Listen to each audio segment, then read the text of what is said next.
Bonjour à tous, j'espère que vous êtes en forme aujourd'hui. Si ça n'est pas le cas, je vous envoie plein de belles vibrations pour vous aider à vous sentir mieux, pour booster un petit peu votre journée et y mettre de la lumière si je peux, ne serait-ce qu'avec l'énergie solaire que vous pouvez ressentir dans ma voix. J'espère que ça vous mettra du baume au cœur pour toutes celles et ceux qui passent par des périodes un petit peu plus difficiles.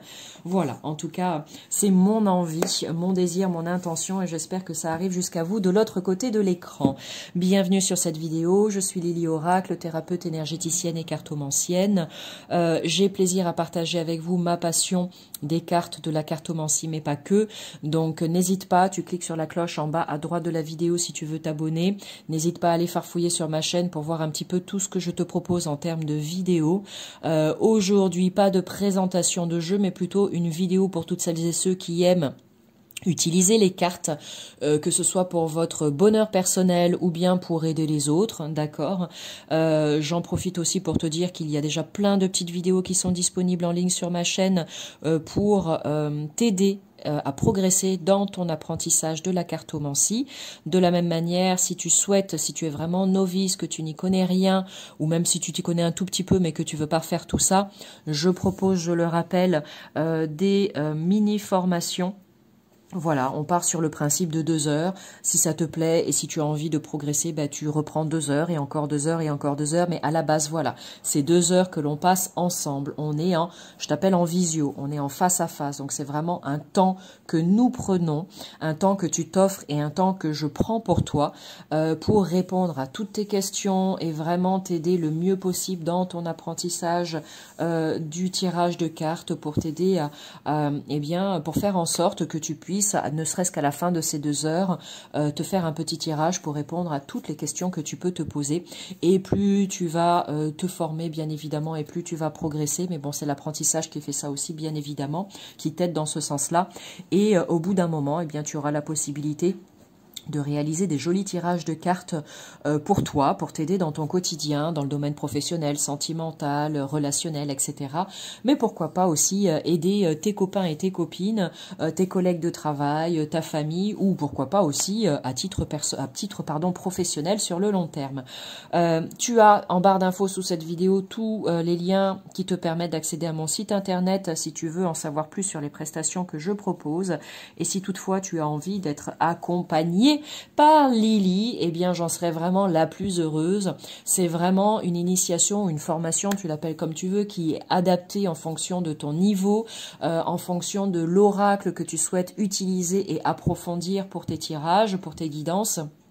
Et puis, en fonction de ta capacité à apprendre, bien évidemment, parce qu'on est tous différents par rapport à ça, et on suit le rythme de chacun. En tout cas, moi, voilà ce que je te propose. Donc, tu es le ou la bienvenue. N'hésite pas. Toutes les personnes qui ont fait appel à moi en sont ravies, en tout cas celles qui m'ont fait un retour. Donc, comme je te le disais, là, c'est pas une vidéo de présentation de jeu, mais plutôt une petite vidéo éducative, façon de parler, bien évidemment, où je vais te proposer un nouveau tirage de cartes. Et pour ce faire, on va utiliser l'oracle des murmures, qui est un très très beau jeu. J'ai déjà fait une vidéo de présentation que tu peux retrouver sur ma chaîne YouTube, si toutefois ça t'intéresse d'aller en savoir plus sur ce coffret. Bon. Alors, qu'est-ce que je vais te proposer aujourd'hui? Merci à mon amie Justine de m'avoir demandé de lui faire une guidance pour ça, avec la roue de l'année. C'est vrai qu'il m'est arrivé de me le faire, et puis il m'est arrivé par le passé aussi d'avoir de la demande pour ça, et j'avoue que je n'ai pas forcément le réflexe de le proposer en chaque début d'année, mais mon amie Justine a mis le doigt dessus, et je me suis dit en lui faisant « Ah, c'est génial !» Du coup, bah, ni une ni deux, en suivant, je me suis fait ma propre roue de l'année, j'ai pris des notes sur un cahier et je verrai bien si les choses se passent ainsi, et je me suis dit bah tiens, du coup je vais créer une petite vidéo pour vous le partager, vous le proposer également, d'accord. Donc de quoi il s'agit? ce tirage de la roue de l'année. Eh ben, c'est pas très compliqué, comme son nom l'indique. Je vais te proposer de tirer des cartes pour voir un petit peu les énergies qui vont se présenter à toi tout au long de cette année en cours. En l'occurrence, là, nous sommes en 2025, donc tout au long de cette année 2025. Si tu tombes sur cette vidéo en 2026, ce sera les énergies de 2026, etc., etc. Tu as compris le principe. Comme c'est la roue de l'année, on va partir sur les 12 mois de l'année. Pour rappel, janvier, février, mars, avril, etc., etc., jusqu'à décembre. Donc au total, tu vas te retrouver avec 12 cartes sur ta table. Chaque carte va représenter un mois de l'année. Donc on part sur vraiment quelque chose de très très simple, à savoir que tu peux l'agrémenter et c'est ça que je vais t'expliquer aussi au fur et à mesure. Donc tu vas voir, même si c'est un petit peu désagréable pour toi, ne m'en veux pas pour ça, je vais peut-être aussi prendre mon téléphone pour le bouger et te montrer dans l'ensemble comment ça se présente, parce que sinon tu ne verras qu'une partie des cartes et pas la totalité, ça serait dommage. Donc tu te munis du jeu que tu as à la maison et qui te plaît. Moi j'ai choisi celui-ci parce que je le trouve très sympa à utiliser en termes de guidance. Maintenant, si tu ne l'as pas et que tu en as un autre, eh ben, tu en utilises un autre, d'accord? Prends quand même un jeu de ce type-là, tu vois, qui va te permettre de laisser aller ton imaginaire, ton imagination et de te laisser guider par ta petite voix intérieure. Évite peut-être, tu peux, il n'y a pas de problème, tu peux utiliser par exemple l'oracle des miroirs, mais je te recommande plutôt d'aller vers un oracle qui est quand même plus large, ce qui peut-être t'aidera plus facilement en termes d'interprétation des messages des cartes, d'accord? Donc tu prends ton jeu tout simplement, tu le bats et tu demandes à tes guides, ton ange gardien, à l'univers, à la vie, à qui tu veux, de t'aider à réaliser ce tirage de la roue de l'année pour voir un petit peu quelles sont les énergies qui vont se présenter à toi tout au long de ces mois qui vont s'écouler, de ces mois qui vont arriver, tout simplement, d'accord? Janvier, février, mars, avril, ainsi de suite jusqu'à décembre. Donc, cher guide, s'il vous plaît, merci de me donner la tendance dominante, l'énergie dominante, mois après mois, pour cette roue de l'année que je m'apprête à tirer. Ok, d'accord? Voilà, tu mélanges ton jeu, c'est une idée que je te donne. Ensuite, toi, tu parles à tes guides comme tu le souhaites, mais c'est un petit peu pour voir la manière de poser la question. Ok? Ensuite, eh bien, tu étales tes cartes. Donc là, tu les vois pas, elles sont là, je te le montre. Tu étales tes cartes. Et ensuite, eh bien, tu vas en choisir 12. Donc, c'est ce que je vais faire. Et ensuite, je prendrai la caméra pour te montrer. Donc, pour le mois de janvier, s'il vous plaît, quelle est l'énergie dominante? Là, c'est janvier. Pour le mois de février, quelle va être l'énergie dominante pour moi? Ok, donc là, c'est février. Ensuite, pour le mois de mars, s'il vous plaît, énergie dominante. Ensuite, pour le mois d'avril, donc, moi, je me le suis fait déjà, hein. Mais voilà, c'est vraiment pour te donner une idée de comment procéder. Ensuite, pour le mois de mai, tu continues. Mai, ensuite juin, hop, j'arrive pas à l'attraper. Juin, tu viens. Juillet, hop, tac. Août, s'il vous plaît, septembre, octobre, novembre, tac, et décembre. Voilà. Allez, comme ça, je vais te montrer comment je les dispose sur la table. Je vais, hop, ranger le reste des cartes. Janvier, février, mars, hop, avril, mai, juin, juillet, août, septembre, octobre, novembre et décembre. Voilà. Allez. J'ai positionné tout ça. Alors, comme je te l'ai dit, n'hésite pas lorsque tu réalises ce tirage de la roue de l'année à te munir d'un cahier, parce que sinon tu vas regarder tes cartes et dans 6 mois, est-ce que tu te souviendras de ce qui est ressorti? Non. Donc tu peux prendre des photos et tu peux prendre des notes dans un petit cahier intime pour pouvoir y revenir par la suite. Donc voilà comment ça se positionne, d'accord? Oh, je fais des bêtises, j'enlève le cordon, Dieu, la recharge de mon téléphone. Voilà, je vais essayer de pas trop bouger pour ne pas te donner le mal de mer. Donc voilà, tu vois, ici, on est janvier, février, mars, avril, mai, juin, juillet. 6 mois sont écoulés, août, septembre, octobre, novembre et décembre. D'accord? Ok?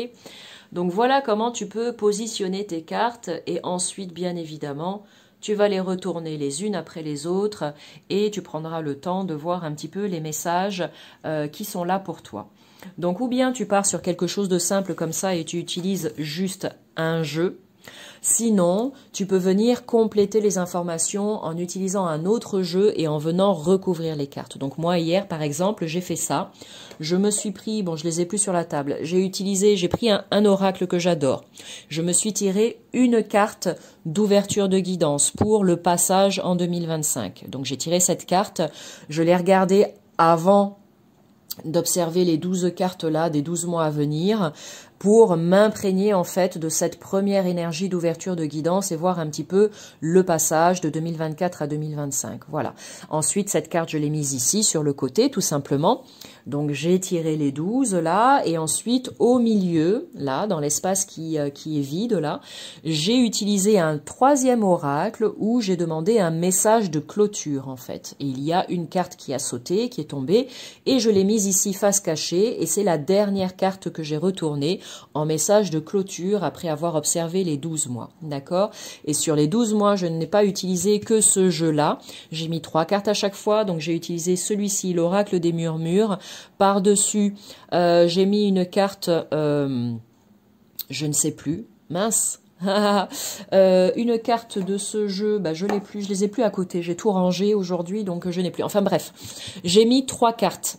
Oui, le tarot psychologique. Et puis un autre jeu qui est très sympa sur les guérisons des blessures, etc. Donc à chaque fois, pour chaque mois, j'avais 3 cartes. Donc ça m'a donné plein d'informations que j'ai notées sur un cahier. Maintenant, comme je te l'ai dit tout à l'heure et je le répète, tu n'es pas obligé d'utiliser autant de jeux, surtout si tu débutes, ça ne sert à rien de t'emmêler les pinceaux. Reste sur quelque chose de simple, tel que je te le propose là. Tu prends 12 cartes, une carte pour chaque mois de l'année. D'accord ? Et ensuite, bah, c'est pas compliqué, tu commences par janvier, ça tombe bien, on y est. Ici, on a la carte relation, donc ensuite tu l'interprètes comme tu en as envie. Hein. On reste là sur du général, à toi de voir comment ça te parle. Donc là, je vais les retourner rapidement les 12 cartes, je vais juste partager hop, une ou deux petites choses comme ça vite fait. Je rappelle que ce tirage est dans un but pédagogique et d'apprentissage. Je suis pas en train de faire une guidance là, d'accord? Donc si toutefois ça parle à quelqu'un, c'est tant mieux, mais je suis pas dans cet objectif en fait que les messages qui vont ressortir ou que je vous partage vous parlent. C'est juste pour vous montrer comment ça marche. Donc là, on pourrait se dire au mois de janvier, le mois de janvier, c'est le couple qui est à l'honneur par exemple. Il y a des choses qui vont se passer au niveau de la relation sentimentale si toutefois tu es avec quelqu'un. On voit là ça pousse, etc. Donc il va peut-être y avoir du renouveau, peut-être donc de la nouveauté, de jolies choses, des opportunités, de la concrétisation d'un projet, etc. Bref, ça a l'air d'être plutôt positif en termes de relations, que ce soit relations sentimentales, relations professionnelles, relations familiales, relations amicales. Et là, justement, comme moi j'avais plusieurs cartes, et bien les autres vont venir compléter ces informations, les valider ou les invalider. À ce moment-là, je partirai sur autre chose. Voilà, grosso modo. Hein, on pourrait se dire peut-être qu'il y a quelque chose à améliorer dans une relation déjà existante, etc., etc. Mais ça, c'est vraiment propre à chacun en fonction de ce que chacun vit. Ensuite, ici, en numéro 2, on a la carte de la guerrière. Donc, au mois de février, eh bien, il y aura certainement cette énergie qui va dominer, c'est-à-dire je vais être dans ma pleine puissance, je vais reprendre mon pouvoir sur ma vie, je vais décider de choses, je vais décider de mettre en place des choses, je vais me sentir beaucoup plus dans l'action plus active que passive et je vais peut-être plus avoir le sentiment de contrôler ma vie, façon de parler, mais de faire en sorte que ce que je veux, et bien de le manifester, voilà. Peut-être qu'il y aura un passage difficile aussi et que je vais être en mode un peu lutte contre ça, auquel cas bah, d'autres cartes pourraient venir me dire des choses en complément. Ici au mois de mars par exemple, on a se nourrir. Donc ou bien je fais attention à mon alimentation, au liquide, au solide et je vois ce que je donne comme nourriture à mon corps et je veille à ça. Mon corps peut-être aura besoin que je fasse attention à trouver un équilibre dans la nourriture, dans voilà, ce que je consomme au quotidien. Sinon, se nourrir, c'est peut-être aussi qu'est-ce que je nourris en moi, que ce soit mes pensées, mes croyances, etc. Donc, d'un point de vue plus spirituel, attention à la manière dont j'alimente mes pensées et mes croyances pour pas que ce soit négatif pour moi, d'accord? Ensuite, janvier, février, mars, ici, avril. Avril, on a la lignée. Peut-être des retrouvailles en famille, du temps passé avec ma mère, mes enfants. Peut-être que quelqu'un de ma lignée va prendre de mes nouvelles, va m'appeler, etc. Ou moi, j'aurai envie de prendre des nouvelles. Peut-être qu'il y aura, pourquoi pas, d'un point de vue spirituel, un travail à faire au niveau de la lignée, etc. Bref, on peut envisager toutes sortes de choses. C'est pour ça que je te dis, si tu as un petit cahier à côté de toi, vraiment, ne te limite pas. Tout ce qui te vient, tu le notes, d'accord? Même si tu penses que c'est n'importe quoi, tu t'en fiches, tu notes, tu notes, tu notes, tu notes. Il n'y a que après, quand le mois janvier, février, mars, avril, le mois d'avril arrivera, que tu pourras vérifier dans tes écrits ce qui s'est passé et ce qui ne s'est pas passé, tout simplement. D'accord? Donc, n'invalide jamais ce que tu ressens. Ici, le mois de mai, liberté, magnifique. Et bien, peut-être justement que ici j'ai travaillé sur du transgénérationnel et que là, juste après, c'est la libération. Et au mois de mai, ben, je me sens mieux, comme délesté d'un poids. C'est génial, ok? Ou bien, eh ben, je me sens peut-être à l'étroit dans une situation dans ma vie ou dans un domaine de ma vie et j'ai besoin de me sentir libre à nouveau. Et à ce moment-là, eh bien, cette carte me dit qu'il faut que je travaille dessus et que je fasse quelque chose pour ça. Ensuite, juin, le mois de juin, introspection, donc moment idéal pour revenir en soi, peut-être prendre le temps, faire un point sur quelque chose, sur une situation, faire un petit bilan, etc. Prendre le temps de se reposer, de se ressourcer aussi. Hein. Il y a un passage là qui n'est plus à l'action, mais plutôt à l'être, plutôt qu'au faire, pour ressentir les choses, peut-être laisser venir à moi des informations, des messages, etc. Ici, au mois de juillet, on a la carte le familier. Peut-être que là, il y aura les énergies de la lune qui vont, je sais pas, d'une certaine manière ou d'une autre, être une contribution pour moi par rapport à quelque chose qui doit se passer au mois de juillet. Peut-être qu'il y aura, comment dire, quelqu'un que je connais qui va revenir dans ma vie à ce moment-là aussi, que je n'ai peut-être pas vu depuis longtemps, c'est ça qui me vient. Bon bref, on peut encore inventer tout un tas de choses. Encore une fois, c'est juste vraiment pour te montrer. Là ici, au mois d'août, pardon, attention, c'est la carte de la chute, il y a peut-être un événement qui va me mettre là les deux genoux à terre. Là, en tout cas, avec cette carte, c'est vraiment quelque chose qui n'est pas tip-top. Donc, il y a quelque chose qui va venir me percuter d'une certaine manière, où ça va me rendre triste, où je vais pas me sentir bien, où les émotions vont être remuantes, etc., etc., où je vais perdre quelque chose. Donc, prêtez attention à ça, veillez à maintenir une certaine paix à l'intérieur de soi. Ensuite, ici, juillet, août, septembre, ah bah, a priori, ça va mieux, on se repose. On prend le temps d'intégrer les nouvelles informations, de se régénérer, de s'ancrer, etc., etc. Avec Gaïa, on part sur quelque chose de neuf, un nouvel élan, et c'est pas mal. Juillet, août, septembre, ici octobre, par exemple, la persévérance, eh bien, la persévérance porte ses fruits. Attention peut-être à ses économies, il y aura peut-être une dépense d'argent ou une rentrée d'argent, peut-être un juste retour de tout le travail qui a été effectué en amont, etc., etc. D'accord ? Et ici, novembre, génial, une nouvelle porte s'ouvre, de nouvelles opportunités, on prend un nouveau chemin, on trace la route, comme on dit, et a priori, c'est un choix qui est fait en conscience après tout le travail effectué en amont, et on se sent bien pour ça. Ou peut-être que, aventure, là, l'argent, il y a peut-être une petite cagnotte pour pouvoir partir en vacances au mois de novembre, par exemple. Voilà, on décide de prendre l'air un peu et de partir en voyage. C'est une possibilité. Et ici, pour terminer, décembre, écoute, eh bien, en décembre, on est à l'écoute de soi. On écoute sa petite voix intérieure. On en a besoin. On prend un temps de repos pour se ressourcer, pour voir un petit peu les messages que son cœur nous donne, que son âme nous partage, que les guides nous transmettent aussi, etc., les synchronicités et tout ce qui va avec. Voilà. Donc, c'est fait vraiment de façon très très rapide. Bien évidemment que lorsque tu vas le faire, tu vas prendre beaucoup plus de temps. Ça se trouve, tu vas y passer 1 heure, tu vas voir. Je pense que tu vas te faire plaisir et que tu vas te régaler avec ce tirage. N'hésite pas à venir sur les réseaux donc pour me faire un petit retour si jamais tu l'essayes, pour voir comment ça a fonctionné pour toi. D'accord ? Et je terminerai avec la chose suivante, bien que le mois de janvier, donc janvier 2025, pardon, soit commencé, on n'est pas encore, voilà, il y a encore du temps. Donc si toutefois c'est quelque chose que tu aimerais faire, mais que tu ne sais pas le faire tout seul, eh bien tu n'hésites pas, tu peux faire appel à mes services. Encore une fois, les infos sont sous cette vidéo, dans le descriptif. Et puis à ce moment-là, tu prends rendez-vous pour cette prestation et on fait une roue de l'année ensemble, un tirage privé, voilà, où on va aller sur tes énergies à toi et on va voir un petit peu ce que te réserve la vie pour les 12 prochains mois à venir, voilà. Et ben, j'arrive au bout de cette vidéo, merci à toutes celles et ceux qui sont restés jusqu'au bout, amusez-vous bien à faire ce tirage, et puis moi je vous dis tout simplement à bientôt pour du nouveau contenu. Salut!